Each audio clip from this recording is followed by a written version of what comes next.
a relationship, a partnership. You know you want it. You know they're hard work. And you know you want one anyhow. Just like any important life event though, we all know the hardest part is the startup. Do I stay or do I go? Are we all happily milling around in the friend zone, or are we missing obvious signs? Here's what to look out for to see if you've moved beyond buddy into the realm of interest.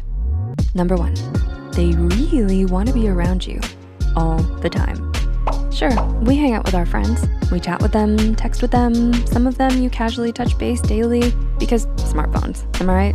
But even with your bestie, do you really wanna be there with them all the time? Probably not. If you notice a friend's increase in, hey, let's meet up suggestions, or even that they're always sitting up the next time you'll hang out while you're currently with them, they just might have a thing for you. You might be thinking, wait, maybe they're just doing this because they have nothing better to do. Okay, that leads us to the second point. Number 2, they make you a priority over others.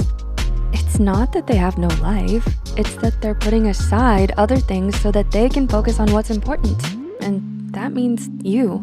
Listen and observe for signs that they've chosen to spend time with you instead of something else you know is important to them. Did they just bail on their weekly gaming session to hang with you? I think there might be some springtime all up in the air. Number 3, they are scientifically affectionate. For science!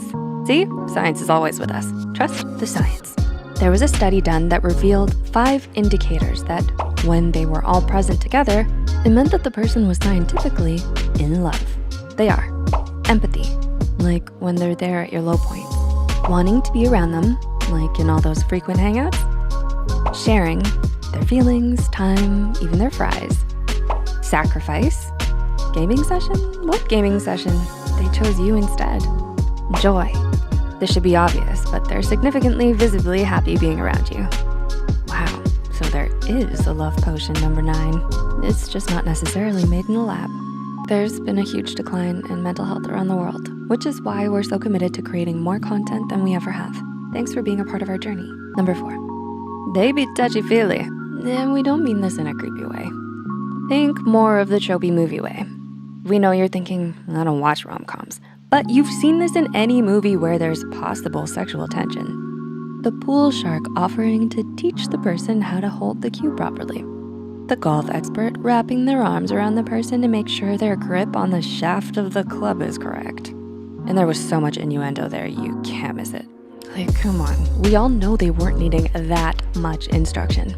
Same goes for someone who might be interested. A buddy might be like, yo, you have something on your cheek, and then keep it moving.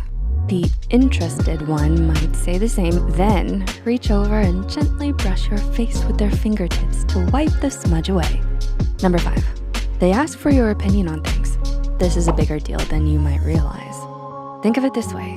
Would you ever voluntarily ask the opinion of someone you disliked, didn't trust, or didn't respect? Probably not. They're asking you for your opinion means that they trust you're being honest and that your thoughts are valued. They might even be doing some indirect research to see if you're a kindred spirit. Number 6, they get a bit steamy around you. No, take the smoke machine away, not that kind of steamy. The term hot under the collar, blushing, the song Fever, that's what we mean. Blushing is a great indicator, but it's not always visible due to complexion, genetics, or full coverage makeup. Biologically, there is blood rushing to their skin, which means a rise in temperature. Looks like they've got a fever, and the only prescription is you. And number 7, they mirror your actions. If you have a younger sibling who annoyed you by copying your movements and words, mirroring is not that. Mirroring is subconscious. Like attracts like. It's when you're walking with that someone and you notice you're walking in step with each other. Or you cross your arms while talking and notice, they now have their arms crossed too. That's their brain subconsciously prodding them to, in an odd way, physically empathize with you because they like you and they very likely aren't aware of it. Did anyone come to mind when you heard these points? Did you think of yourself doing this towards someone? Do you think you see a sign but aren't sure if it is? Please comment and discuss below. You never know what insight you might gain. Above all, love is a good and wonderful thing. So even if it's not showing up here and now, keep these signs in mind for the future and carry on. While you're love crusading though, please tap that like button on the way. Thanks for watching, and we'll see you soon.